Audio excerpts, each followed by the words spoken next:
ao nosso encontro.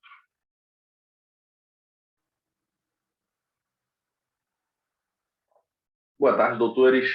Então, agora sim, já gravando o nosso encontro aqui do dia 18/4, dando continuidade à nossa disciplina, que é o Direito Municipal, essa disciplina sendo optativa na Faculdade Integrada de Miguel Pereira, a qual eu tenho prazer em ministrar essa cadeira com os senhores. A gente vai dar continuidade ao nosso último encontro, né? Nós estávamos falando desde o início do semestre na criação efetiva dos municípios, à luz da nossa Constituição, quais são os requisitos, quais são as questões jurídicas envolvendo as criações desse ente municipal e as discussões que acontecem envolvendo os princípios, quais são as questões principiológicas que esses entes, no caso os municípios, têm de seguir. Então, nós estávamos, nos nossos últimos encontros, falando sobre os princípios descritos no artigo 37 da nossa Constituição, o que nós apelidamos, né, na maior parte, né, dos professores acabam utilizando essa terminologia, que é o LIMP: legalidade, impessoalidade, moralidade, publicidade e eficiência. Esses são os 5 princípios positivados na nossa Constituição. 5 princípios explicitados na nossa Constituição. O Constituinte falou o seguinte: olha só, na ausência de qualquer norma, use esses princípios. Então, os princípios eles servem como bússola. Os princípios eles servem como norteador da atividade estatal. Então, o Estado ele tem de andar sempre como manda a lei. E na ausência de uma norma em cima de algo específico, ele tem que usar os princípios.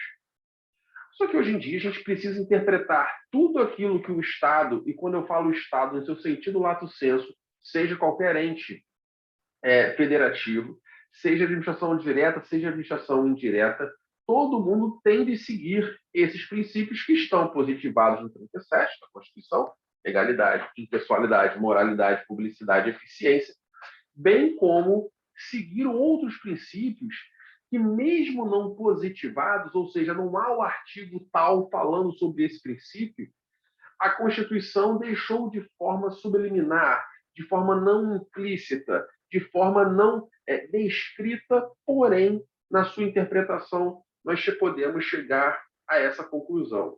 Então, a gente tem que estar atento que os 5 princípios positivados na Constituição, eles têm a sua importância, por óbvio. Na ausência de uma norma, esse princípio vai agir.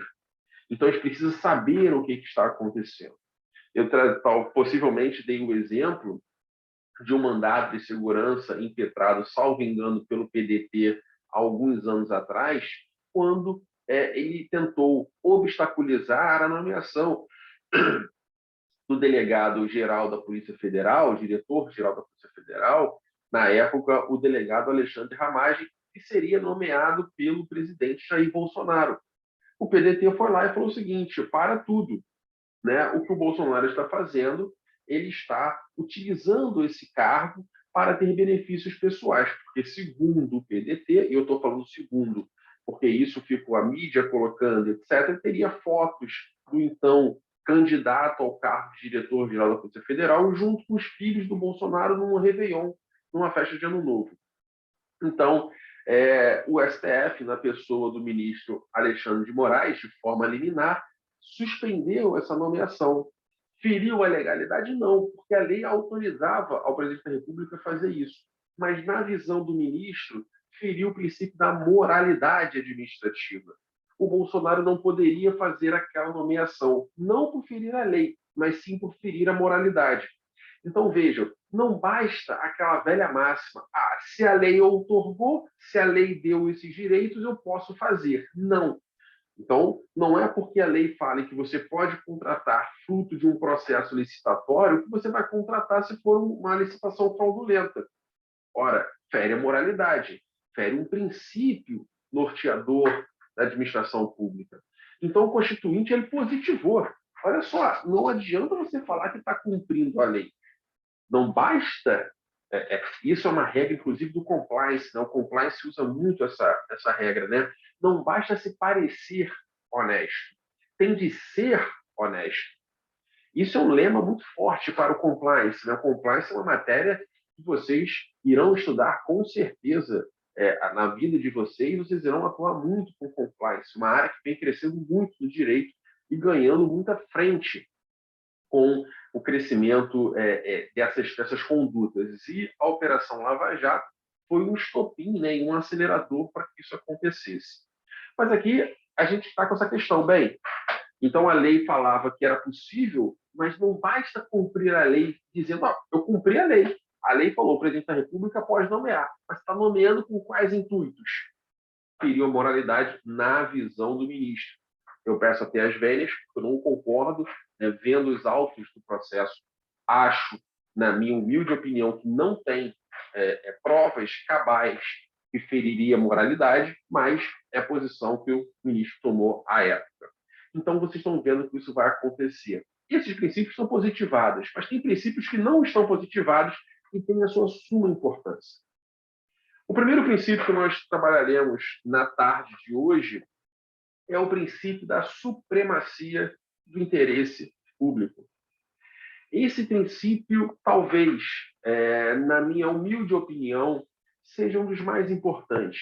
Eu fico brincando com meus alunos nas outras universidades, nas palestras que eu faço Brasil afora, ou, sim, nos lugares que eu acabo falando, que, na dúvida, em uma questão de prova envolvendo o direito público, ou seja, principalmente, né, tributário e administrativo, na dúvida do que você vai responder, chuta princípio da legalidade e princípio da supremacia do interesse público.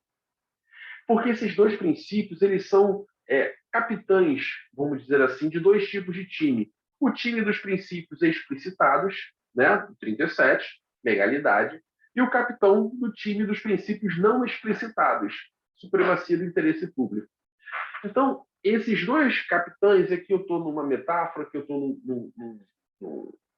numa fala bem mais rasa, né, são norteadores da administração pública. A administração pública não pode agir de forma nenhuma ferindo a lei, ou seja, em discordância com a lei, e a discordância sem o interesse público.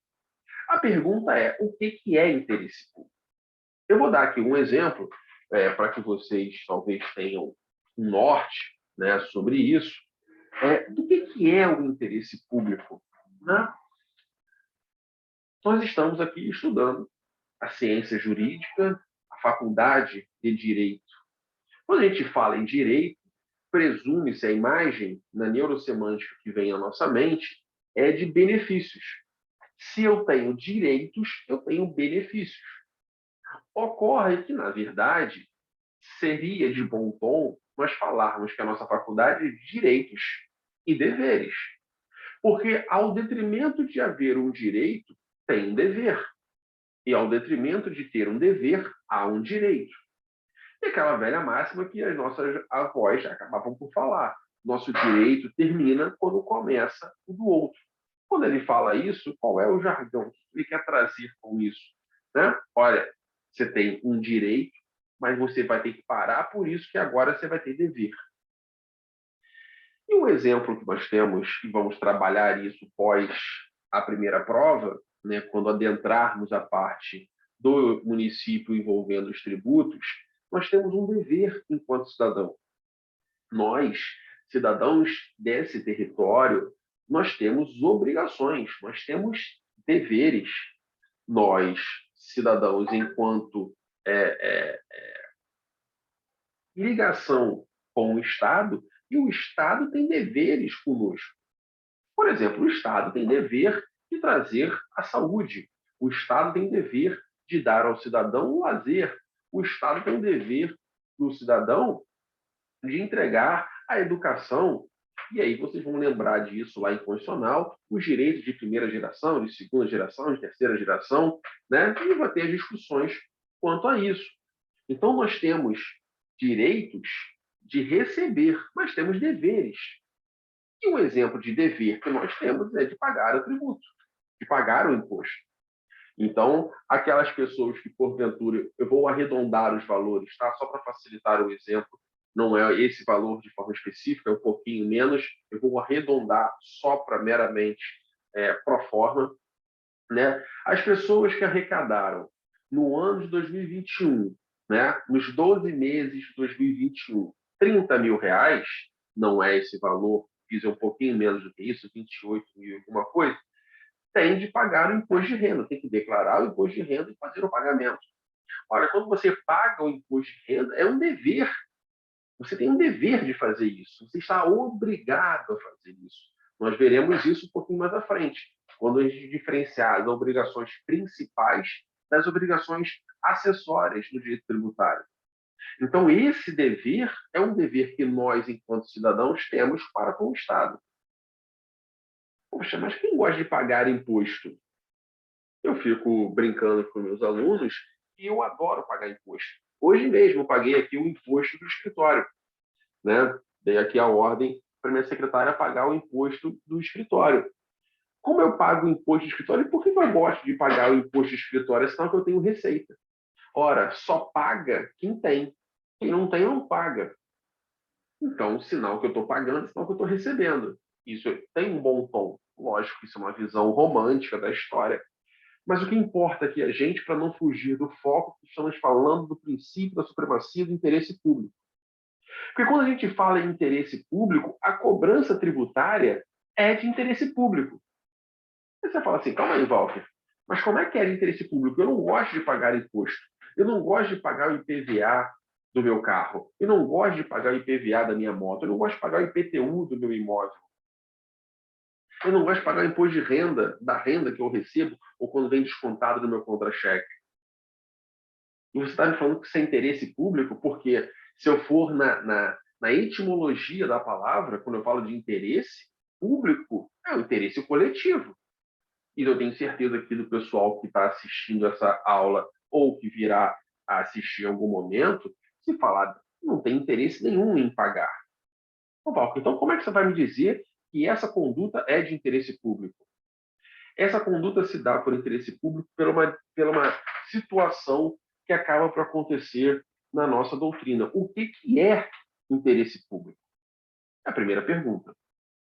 Porque talvez, se você for perguntar, sei lá, né, no município de Miguel Pereira, o interesse público seja o esporte, porventura.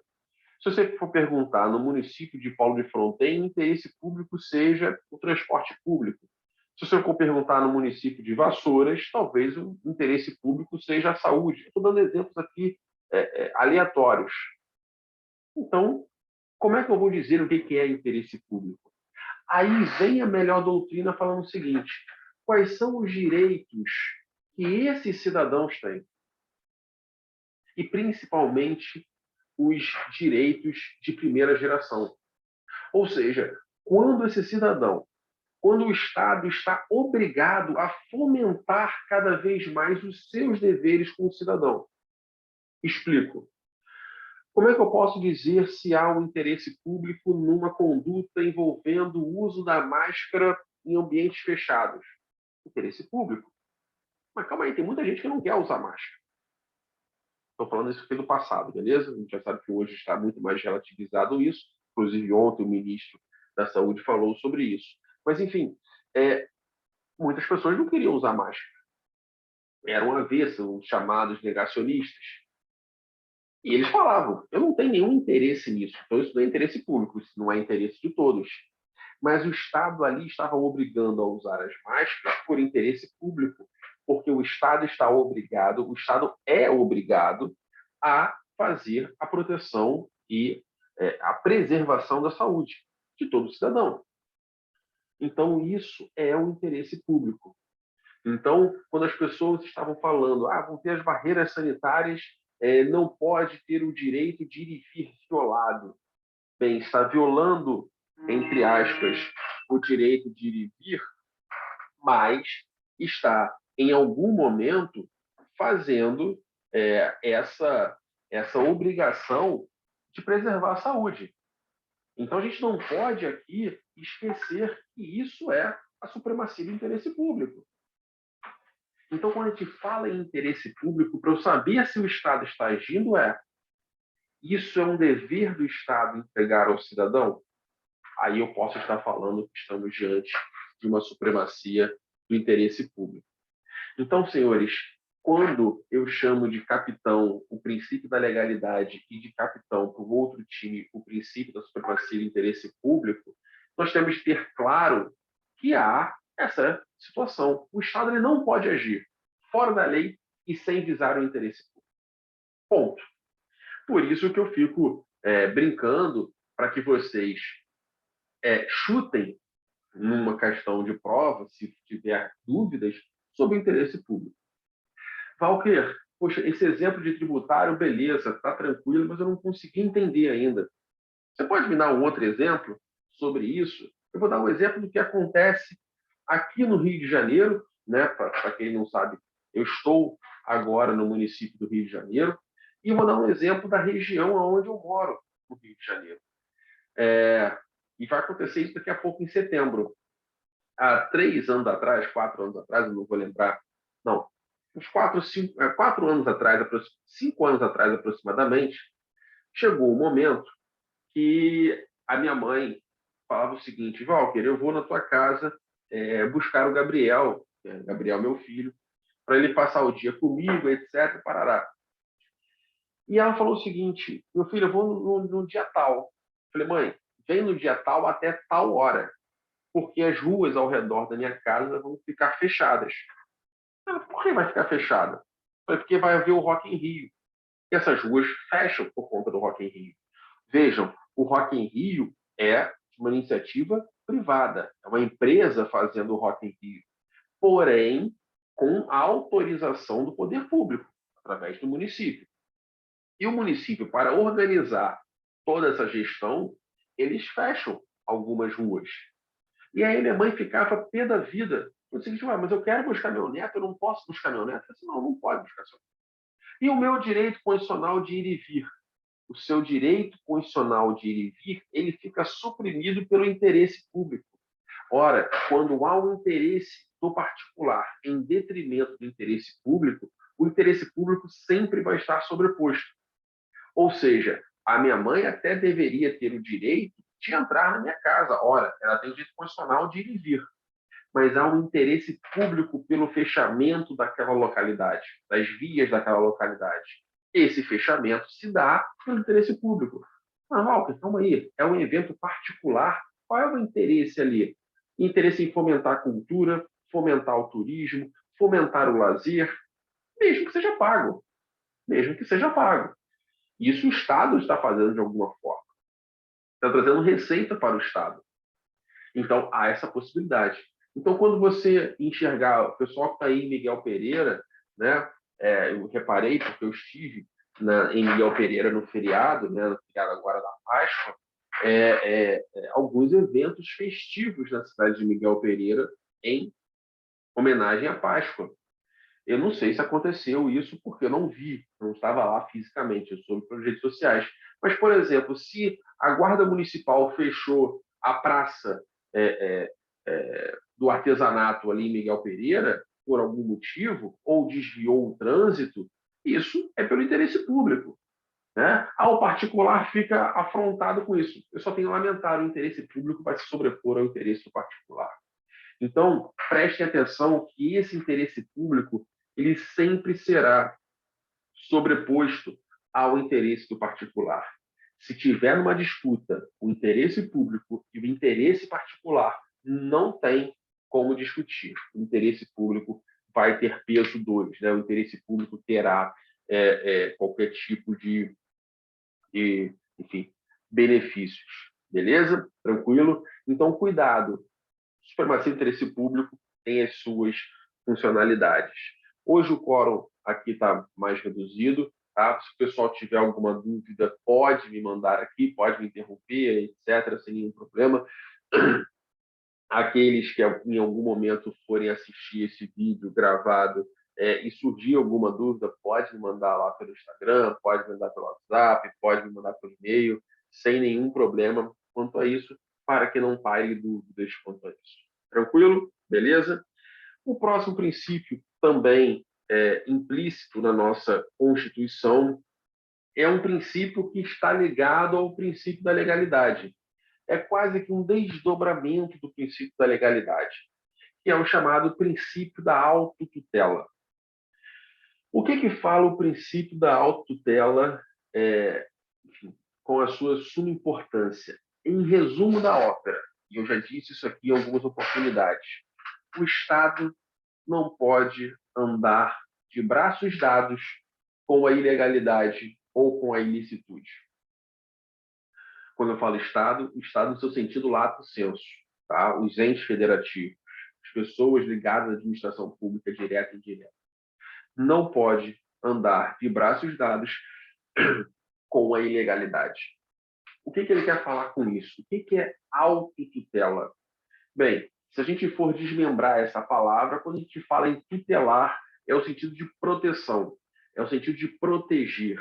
Né? Vocês já viram em alguns momentos, quando o professor de penal fala que o homicídio, o bem tutelado no homicídio é a vida. Ou seja, surge aquele dispositivo penal para que não tenha prejuízos à vida de terceiros. Né? Então, um bem tutelado é a vida. Então, quando a gente fala de tutela, a gente fala de proteção, fala de amparo. E quando a gente fala de autotutela, é autoproteção, um autoamparo. Ora, o Estado ele não pode andar de braços dados com a ilegalidade. O Estado ele não pode andar de braços dados com a ilicitude. Ou seja, o Estado vai estar sempre revendo as suas posições. Ele vai estar revendo no firme propósito de expurgar, em algum momento, se alguma conduta se tornou ilegal ou se tornou ilícita. Eu vou dar um exemplo aqui besta, um exemplo aqui ignorante, mas um exemplo simples para que vocês entendam. Por exemplo, vocês já sabem que para que as pessoas gozem as férias no seu trabalho, no seu servidor público, tem de ter um ano no serviço público. Vamos imaginar que há um servidor que chegou lá em 10 meses, a esposa azucrinou a vida dele, ou o marido azucrinou a vida da esposa servidora, recém-empossada. Assim, eu quero que você tire férias, eu quero viajar com você. Né? Mas eu estou trabalhando, não tem como viajar. Ah, tira férias, você tem 10 meses de trabalho, isso tudo não funciona, tira férias. E aí ela fala, ela vai lá no departamento pessoal da área que ela trabalha, né, do setor que ela trabalha, e a gente diz na gíria, né, joga o macarrão na parede. Se colar, colou. E ela pede férias. E alguém, em algum momento, defere as férias dela. E ela começa a gozar as férias dela, sem nenhum problema. Em determinado momento, passados 10 dias, ela já de férias, alguém repara. Fala assim, calma aí, a servidora fulana de tal não podia estar de férias. Ela tem 10 meses de serviço público, ela não tem nenhum ano. Como é que ela vai gozar férias? E alguém chega e fala o seguinte, eu estou anulando essas férias dela. Volta agora para o serviço público. Mas não teve nenhum movimento, não teve ninguém que provocou, não, pelo princípio da autotutela. Então, o princípio da autotutela, ele visa, a todo momento, tirar do ordenamento jurídico atos, condutas que sejam ilegais para a administração pública, ou mais, até que sejam inconvenientes e inoportunas. Vocês verão isso um pouquinho mais à frente, eu não vou aprofundar isso agora com vocês, mas quando vocês tiverem aula de direito administrativo, vocês falarão de ato administrativo e vocês vão ver que o ato administrativo ele pode ser vinculado ou pode ser discricionário.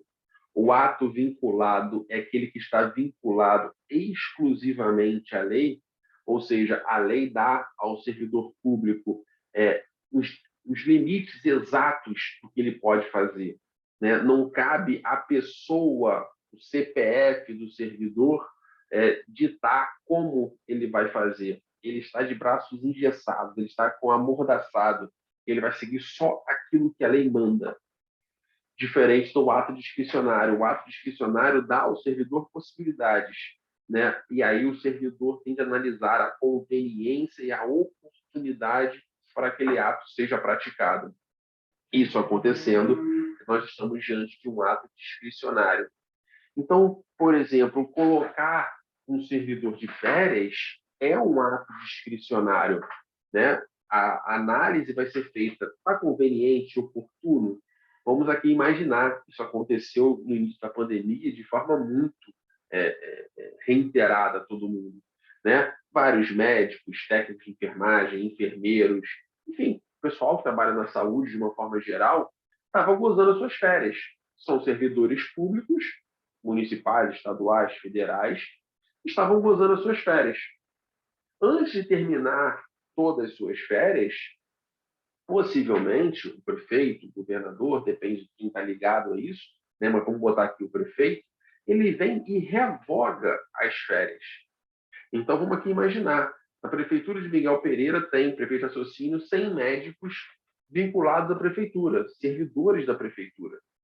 Desses 100 médicos, 10 estavam de férias. No meio da pandemia, surge a pandemia, melhor, no início da pandemia, entra a pandemia, começa os hospitais ficarem cheios, aquela turbilhão de coisa, vem o prefeito e faz uma revogação das férias. Quem estava de férias com 10 dias, com 15 dias, com 20 dias, com 2 dias, com 1 dia, gozando as suas férias, volta a trabalhar imediatamente. Isso à luz do princípio da autotutela. Não tinha nenhuma ilegalidade, mas se tornou inconveniente e inoportuno. Então, essa autotutela, ela traz uma importância. Quando o condão for legal, ou seja, ferir a lei, o ato estar em desacordo com a lei, o ato foi embasado sem uma norma legislativa para isso, esse ato será anulado. Se esse ato for feito de forma inconveniente ou de forma inoportuna, esse ato terá de ser revogado. E como isso acontece? À luz do princípio da autotutela. Quem aqui já estudou processo civil, teoria geral do processo, o Blumen pode ter falado sobre isso, pode, por exemplo, um juiz que prolatou uma sentença fazer um juízo de retratação. Né? Ele pode, em algum momento, falar o seguinte: putz, essa minha sentença não está das melhores formas, eu posso melhorar essa sentença, eu posso reformar essa sentença de ofício. Isso à luz do princípio da autotutela. Então, a autotutela tem esse condão de trazer essa peculiaridade. E aí eu sugiro aos senhores a leitura da súmula 473 do STF.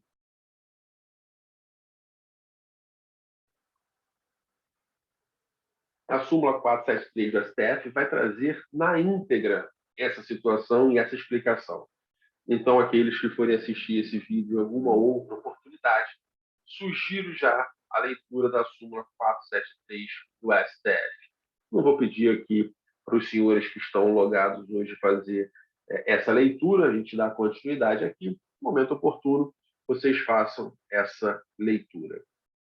Senhores, o terceiro princípio da nossa tarde é um princípio que traz reflexões, que é o princípio da motivação. Lembrando que eu estou trazendo dois princípios não explicitados na Constituição, os que eu julgo principais. Há diversos outros, tá? Eu vou trazendo esses porque eu julgo serem os principais. O que reza o princípio da motivação? É saber os porquês.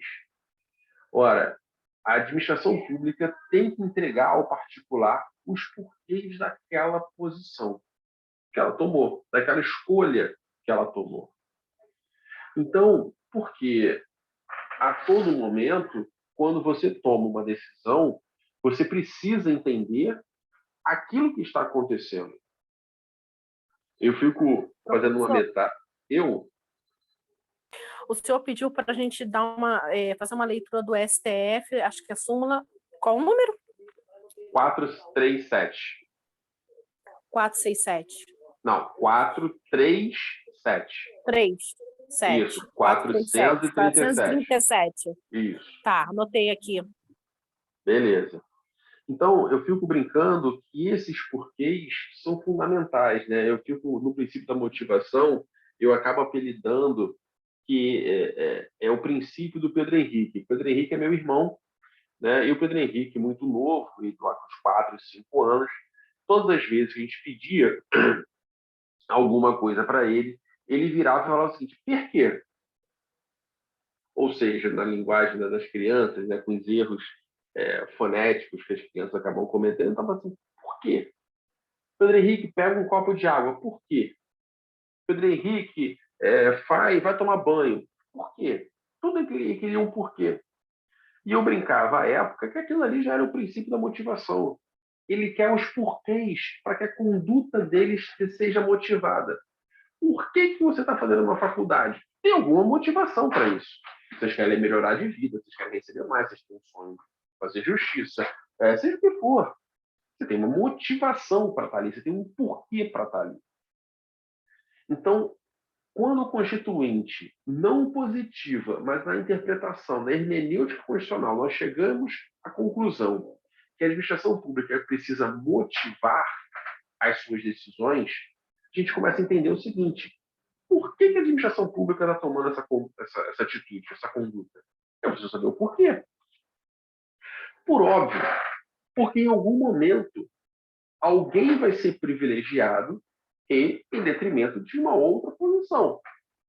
No direito sempre assim, um ganha, o outro perde. Ninguém ganha tudo, ninguém perde tudo. Enquanto um ganha, o outro perde. Então a gente precisa saber a motivação. Por que ela está tomando essa conduta? Quais condutas têm que ser tomadas? Então a gente fica trazendo aqui situações e nesse princípio da motivação traz uma divergência doutrinária com 4 correntes bem fundamentadas para o caso concreto. Porque a pergunta que tem de ser feita é: quais são os atos que precisam ser motivados? Essa é a pergunta. Ou seja, tudo que a administração faz precisa ser motivado? Ela precisa dar os porquês? Foi a pergunta que fizeram. A doutrina chegou e falou o seguinte: mas calma aí, o que vai ser motivado então? Tudo vai ser motivado? Uma parte será motivada e uma parte não será motivada? O que será motivado? Essa é a questão que paira no ar quando tem as discussões doutrinárias. E aí a gente vem para 4 correntes, 4 posicionamentos para que a gente entenda o que precisa ser motivado. Eu confesso aos senhores, e todas as vezes que eu falo sobre isso, as correntes, todas elas têm muitos fundamentos. E, óbvio, excelentes fundamentos. A primeira corrente, ela traz uma figura, né, que fala o seguinte: tudo precisa ser motivado. Tudo. Absolutamente tudo precisa ser motivado. Assim, mas calma aí. Por que tudo precisa ser motivado? Segundo o professor Celso Antônio Bandeira de Mello, que ele é o idealizador desta corrente, ele fala o seguinte: eu preciso ter a motivação de tudo que a administração pública faz para que eu consiga analisar o princípio da moralidade. Ou seja, nas palavras do professor Celso Antônio, ele só consegue analisar se aquela conduta feita pela administração pública é moral se ele souber a motivação. Para aqui, vamos sair do direito e vamos voltar para o exemplo que eu dei lá atrás, há 2 semanas atrás, quando eu falei do princípio da moralidade administrativa. Salvo engano, era a Suelen que estava aqui e eu dei o exemplo utilizando o marido da Suelen, André. Se vocês lembrarem disso aí ou resgatarem nos vídeos gravados, vocês vão ver que foi esse exemplo. O exemplo foi a Suelen, nossa aluna aqui, recebeu uma foto do marido dela entrando no carro com uma outra mulher. Recebeu só essa fotografia. Isso é moral? Pela foto, aparentemente não. Mas o que ela precisa saber? qual foi a motivação que o marido dela estava ali para fazer aquele ato. Então, ela precisava chegar para o marido dela e falar assim, por que você estava nesse lugar, com essa pessoa, nesse carro, etc. Ela quer saber a motivação. Então, vejam, por mais que na nossa cabeça uma foto de um homem entrando no carro com uma mulher, enfim, e aí vocês façam as analogias se fosse uma relação homoafetiva, etc. Mas essa fotografia, como é que eu vou dizer se é moral ou se não é moral se eu não souber os porquês? E aí ela chega com o marido dela e fala assim, marido, por que você estava nesse carro? Ele, não, é minha tia, é minha prima, não sei quem. Ele explica. Ou seja, agora ela consegue dizer se teve, se feriu em algum momento a moralidade.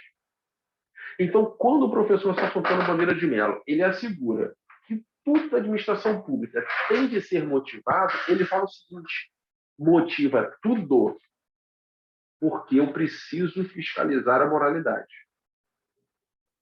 Beleza? Mas vem uma segunda corrente e fala divergente. A segunda corrente fala o seguinte, calma aí, você está me dizendo que eu tenho que motivar tudo, mas você, constituinte, me disse no artigo 37 que eu só posso fazer alguma coisa se a lei determinar.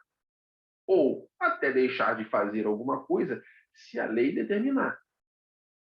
Então, na visão da segunda corrente, uma visão minimalista, uma visão minoritária, eles falam o seguinte, agora eu só vou motivar aquilo que a lei manda que eu motive. Se a lei não me determinar a minha motivação, eu não vou fazer. Vejam. Vejam como é interessante. A primeira corrente fala assim, motiva tudo. A lei mandando ou não mandando. Eu preciso ter moralidade, fiscalizar a moralidade, eu vou fiscalizar com a motivação. A segunda fala o seguinte, não, calma aí. Se eu só posso fazer o que está na lei, princípio da legalidade, se a lei não me mandar motivar, eu não motivo. Estou seguindo a lei. E aí tem um exemplo do artigo 93, inciso 10 da Constituição, que ele trata justamente sobre isso, perdão, inciso 9 da Constituição. Ele fala justamente sobre isso. Né? No Conselho Nacional da Magistratura, os processos sancionatórios de sanção deverão ser motivados. E aí, nessa segunda corrente, a gente fala o seguinte, essa situação traz uma motivação. Se eu estou fazendo, sancionando alguém, ou seja, se o Estado está punindo alguém por algum motivo, ele precisa trazer a motivação. Porque se ele não trouxer a motivação, inclusive o cidadão que está tendo seu direito violado não consegue ter amparo ao contraditório e ampla defesa. Ora, vamos aqui imaginar, se uma pessoa tem, sei lá, uma condenação criminal, vai ter a pena lá de 3 anos de reclusão. Como é que ela vai fazer o contraditório? Como é que ela vai trazer a ampla defesa se ela não souber o porquê que ela foi condenada naquele crime, naquela pena? Ela precisa ter uma motivação. Ela precisa ter uma explicação. Então, vem dessa necessidade. Isso, inclusive, importado do direito alemão. Né? Isso traz essa questão. A terceira corrente já fala o seguinte, calma aí.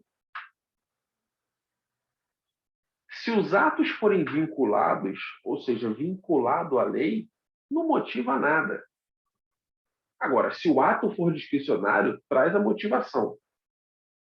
Ou seja, se você, servidor público, está analisando a conveniência e a oportunidade daquela conduta, traga a motivação. E a quarta corrente, capitaneada pelo professor Diogo de Figueiredo. Ele fala o seguinte, só os atos decisórios. Tem alguma decisão, e essa decisão vai interferir na vida de alguém, aí sim eu preciso de motivação. Porque eu estou outorgando direitos a alguém e, em detrimento, estou retirando o direito de alguém. E aí eu preciso motivar. Então, 4 correntes que traz essa questão sobre a motivação. A primeira corrente motiva tudo. A segunda corrente não motiva nada, a não ser que a lei mande. A quarta corrente depende. Se for um ato vinculado, não preciso motivar, porque a lei já está dizendo. Se for um ato discricionário, aí sim preciso motivar, porque tem conveniência e oportunidade envolvidas. E a quarta corrente? Só atos decisórios. 4 posicionamentos distintos e 4 posicionamentos com argumentos brilhantes em várias situações. Então, a gente precisa entender a qual aderir, dependendo da questão que vocês estejam analisando. Se no caso concreto for interessante você se filiar à segunda corrente, que hoje é a ultraminoritária, não tem problema nenhum.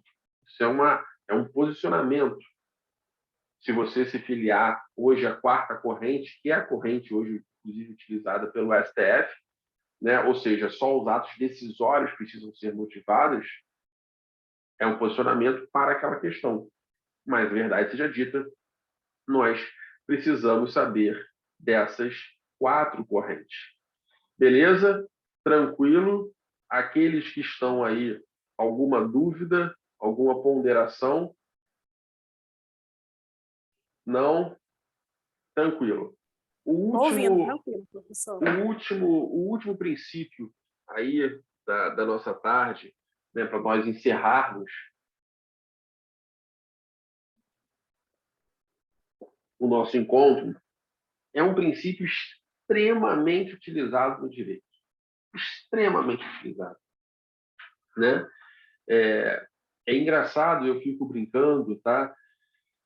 Se fossem umas questões possíveis, vamos aqui imaginar a seguinte situação. O Walker distribui um processo contra, sei lá, a Claro no juizado de Miguel Pereira. No juízo civil de Miguel Pereira. E o Walker distribui a mesma ação, idêntica, a mesma inicial, os mesmos documentos, não sei o que, parará, no juizado, sei lá, de Vassouras. Vamos imaginar que isso fosse possível. Nós sabemos que tem coisa julgada, nós sabemos que tem linha de pendência, nós sabemos que tem conexão, continência, tem instrumentos processuais que vedam isso. Mas imaginamos que isso fosse possível.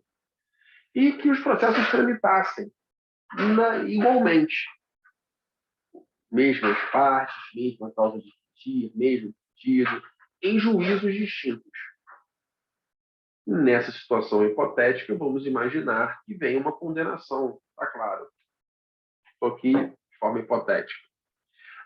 O juízo de Miguel Pereira condena Claro em R$ 4.000, sob a luz do princípio da razoabilidade, da proporcionalidade da condenação. Então, Miguel Pereira, o juízo condenou em R$ 4.000. A mesma ação, as mesmas partes, as mesmas causas de pedir, as mesmas provas, tudo idêntico em Vassouras.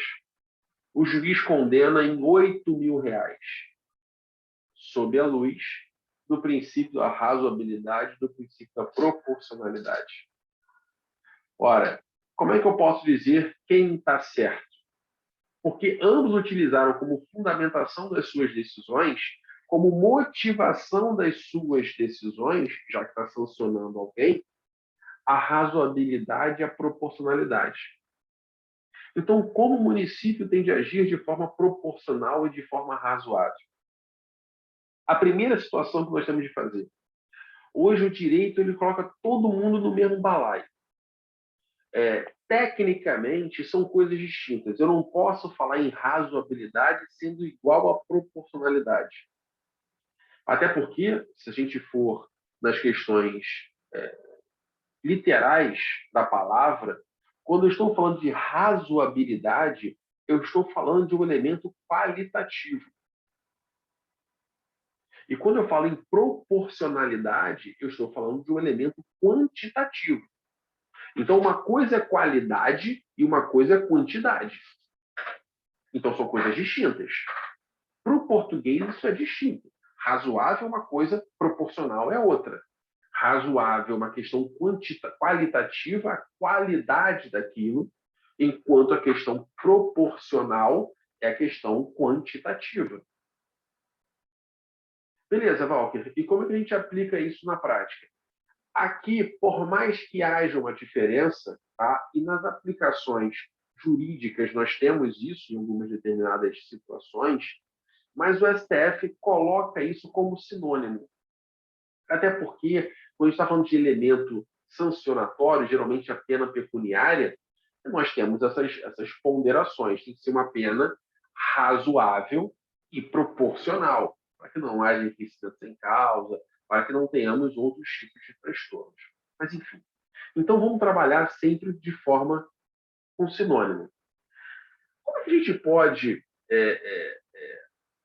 dizer, né, se as condutas tomadas pela administração pública, e quando eu falo pela administração pública aqui eu estou falando de forma lato sensu, né, falar o seguinte, que é razoável, que é proporcional, depende do caso concreto.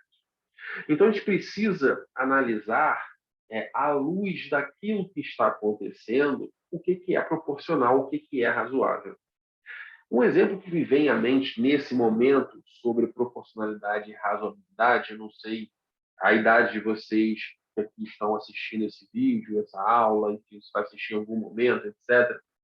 Mas aqui no Rio de Janeiro, nós tínhamos, há belos anos atrás, eu vou aqui imaginar, sei lá, uns 20 e tantos anos atrás, estou dando um chute, tá? Eu não sei de cabeça efetivamente isso, que falava o seguinte, os veículos, os carros do nosso estado deveriam andar com um kit de primeiros socorros.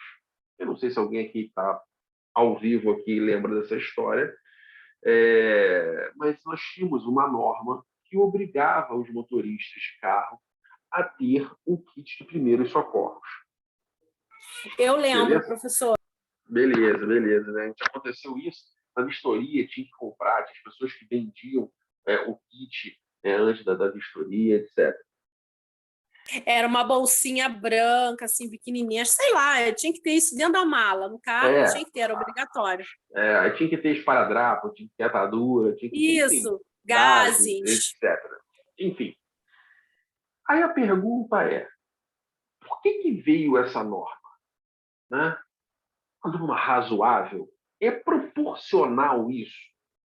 Qual é o ânimos, né, do legislador ao positivar isso numa norma? Proteger a vida. Ele presume que a pessoa que estiver dirigindo um veículo automotor e sofrer um acidente vai ter kits de primeiros socorros. Beleza. Até aí, ok. Cara, mas se eu estou dirigindo um carro, sofro um acidente, será que eu tenho competência para fazer os primeiros socorros? Será que eu fui treinado de forma eficaz como um servidor da área da saúde, por exemplo, a cometer os primeiros socorros? Por exemplo, eu estou aqui agora vendo o meu capacete. Agora caiu as luvas também. Né? Talvez você não saiba, mas se você se deparar com um motociclista acidentado, né? Por mais que o capacete, num primeiro momento, traga a claustrofobia, às vezes, para o motociclista, etc., não toque jamais no capacete desse motociclista. Não tente tirar, porque se tiver alguma fissura na coluna e você fizer um movimento, você pode fraturar a coluna da pessoa. Quem vai fazer isso? As pessoas capacitadas, médicos, enfermeiros, etc., de um bombeiro, por exemplo. Ou seja, é razoável que no kit de primeiros socorros alguém vai salvar a vida de alguém? É MacGyver agora. Vai ter lá, por conta de uma atadura, por conta de esparadrapo, vai salvar a vida de uma pessoa de uma hemorragia. Não tem como. Então isso cai por terra. Isso cai por terra. Né? Então a gente fala o seguinte, por mais que o ânimos do legislador seja um ânimos positivo, o ânimos da administração pública ele fala o seguinte, vamos obrigar a colocar o kit de primeiros socorros nos carros. É legal. Professor. É razoável? É proporcional? Professor, Eu? Uma ideia, assim, uma ideia não, essa situação do kit, será que isso não era uma forma da pessoa se conscientizar de acontecer um acidente, você ver, poder ajudar, ou você mesmo ocasionar esse acidente, não fugir, igual muitas pessoas fazem? Se de repente era uma forma de prevenção, de lei, sabe? Ordenar mais, entendeu? Eu Mesmo acho, que pode ser. seja dessa forma, por que não faz com a conscientização das aulas que estão nas autoescolas? Ou por que não vai aumentar o número de ambulâncias, de bombeiro, de SAMU, etc., para socorrer essas pessoas? Né? Como é Porque que a uma demanda é pessoa... muito grande e gasta-se muito dinheiro por isso. Então, Mas isso aí, de queria qualquer forma, vai... conscientizar mais o povo. Mas aí, como é que você pode gerar? Eu digo por mim. Eu sou uma pessoa esclarecida, com escolaridade, tenho certas noções de algumas questões, enfim, do dia a dia. Se eu me deparo com um acidente, eu não tenho a menor condição de ajudar. Psiquicamente, eu não fui treinado para isso. Como é que eu vou imputar a um cidadão que ele faça isso ou que isso estimule a ele um quê de cidadania se ele não tem competência para isso? Então, assim, no meu sentir, eu não consigo ver isso de forma razoável. Ah, eu quero dar amplitude, eu quero trazer proporcionalidade, eu quero trazer qualidade, eu quero trazer vários atendimentos, eu quero trazer qualidade no atendimento. Não sei, eu não tenho resposta, Caroline, para não, vai fazer isso. Na minha visão, eu não consigo acreditar que isso traria uma eficácia conscientizando as pessoas em atos de cidadania quando houver um acidente prestar os meus socorros. Se você me entrega uma atadura, eu não faço a menor ideia do que eu vou fazer com a atadura. A atadura, para mim, é para botar no tornozelo para jogar futebol. Né? Esse Então, é o assim, nosso pensamento, mas às vezes não é o pensamento da lei, de quem beleza. ordenou, E entendeu? É isso que eu estou falando. aí de novo a situação. É razoável? Tanto é que isso caiu por terra. É proporcional? Não. Tanto é que isso caiu por terra. Então, o que a gente tem que analisar não é porque está na lei que está certo. Se fosse assim, não precisava do direito. Se estivesse na lei e estava tudo certo, não precisava do direito. Você precisava estudar o direito. Vocês concordam comigo? Né? Porque a lei vai falar uma coisa. Se todo mundo vai seguir aquilo, não precisava do direito. E mesmo assim tem divergência. Então não é porque está na lei que a gente pode fazer o que bem o Estado pode fazer o que bem entende. Tem as análises através desses princípios. Então eu dei esse exemplo, por exemplo, esse exemplo sendo desarrazoável e desproporcional. Um outro exemplo que eu posso citar aqui a vocês antigamente, isso hoje em dia não tem mais porquê de acontecer, né? Mas havia concurso público para assessorista.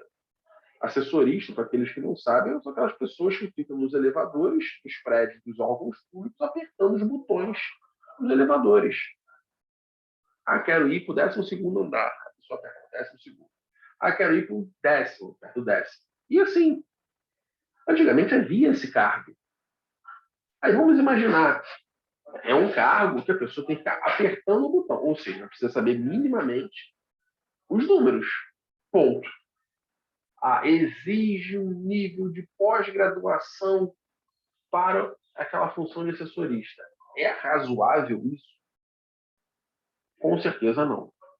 Então, por mais que a norma, por mais que o edital fizesse a previsão que o assessorista, se houvesse um concurso, deveria ter o 3º grau, isso é completamente desarrazoável, completamente desproporcional.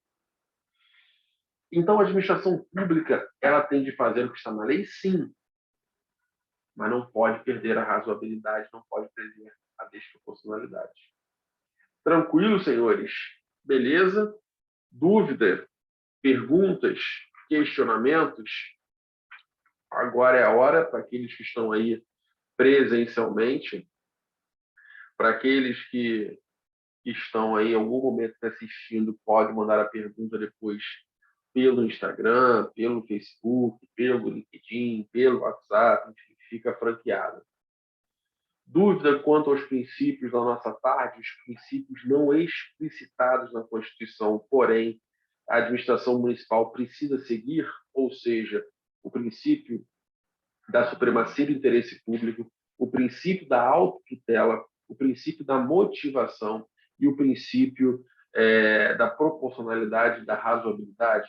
Tratei aqui de 4 princípios. Temos outros trilhões de princípios. Eu trouxe aqui os principais, na minha visão, para a nossa disciplina, para não vou aprofundar muito a vida de vocês, não é esse o objetivo. Alguma dúvida, alguma questão, algum questionamento? Dou-lhe uma. Não? Beleza. Senhores, na tarde de hoje nós ficamos por aqui. Semana que vem eu falarei sobre a nossa prova e farei uma revisão, então creio que vocês já estejam um pouco mais desafogados no que tange às suas provas, né? Porque na semana que vem, já que as provas começam hoje, semana que vem terminam essas provas. Então sugiro aí o comparecimento em massa e faça aí as suas ponderações com seus colegas para que todos estejam presentes a partir de amanhã, ok? No mais, foi um prazer inenarrável estar com Vossas Excelências. Até semana que vem. Forte abraço a todos, com votos de uma excelente semana de prova a todos. Abraço.